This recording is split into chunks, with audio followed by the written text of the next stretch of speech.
Let's go! Bonjour. Aujourd'hui, nous allons voir comment ce qui est tapé au clavier d'un ordinateur peut être affiché sur l'écran. Que se passe-t-il dans l'ordinateur si l'on tape 9 sur le clavier? L'ordinateur ne comprend que des 0 et des 1. Car pour lui, soit le courant passe et cela équivaut à 1, soit le courant ne passe pas et cela équivaut à 0. Mais alors comment l'ordinateur peut convertir la touche 9 du clavier en 9 qu'il envoie à l'écran, si à l'intérieur il n'y a que des 0 et des 1? Voyons ce qui se passe à l'intérieur. Imaginons 4 boîtes à l'intérieur. La boîte la plus à droite est la plus petite, elle peut contenir une boule maximum. La boîte directement à sa gauche peut en contenir le double, soit 2 boules. La boîte à la gauche de la précédente peut en contenir le double, soit 4 boules.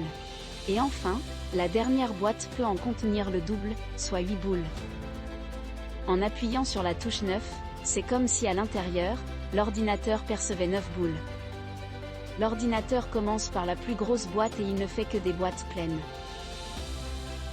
Il peut donc remplir la grosse boîte avec 8 boules. Il reste une boule, il ne peut donc pas remplir la boîte de 4 boules, ni celle de 2. La dernière boule va dans la boîte qui peut en contenir, une au maximum. Chaque fois qu'une boîte est pleine, on va imaginer que la boîte est allumée. Et si elle est vide, on dira qu'elle est éteinte. En réalité chaque boîte est un fil, bit en anglais. Et chaque bit a un poids différent. Pour 9, le bit de poids 8 vaut 1, le courant passe. Le bit de poids 4 vaut 0, le courant ne passe pas. Le bit de poids 2 vaut 0 et le bit de poids 1 vaut 1. Donc lorsque j'appuie sur la touche 9 du clavier, l'ordinateur reçoit 1, 0, 0, 1 du clavier. Et il sait, grâce à sa mémoire interne, que 1, 0, 0, 1 correspond à 9. Il va donc demander à l'écran d'afficher le chiffre 9. Et voilà comment un ordinateur, qui ne comprend que le binaire, des 0 et des 1, peut afficher des chiffres décimaux.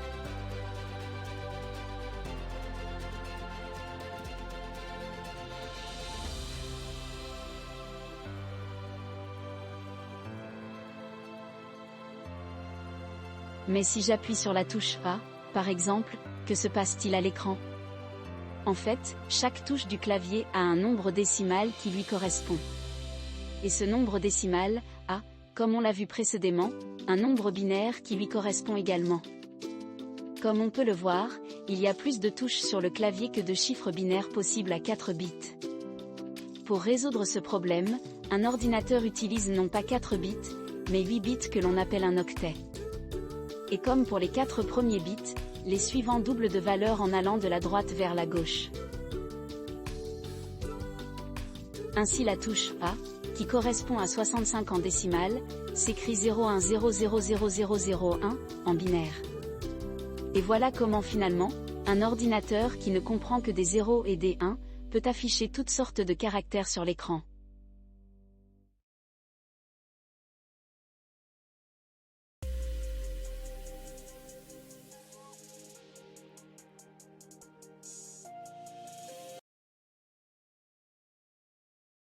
Next level.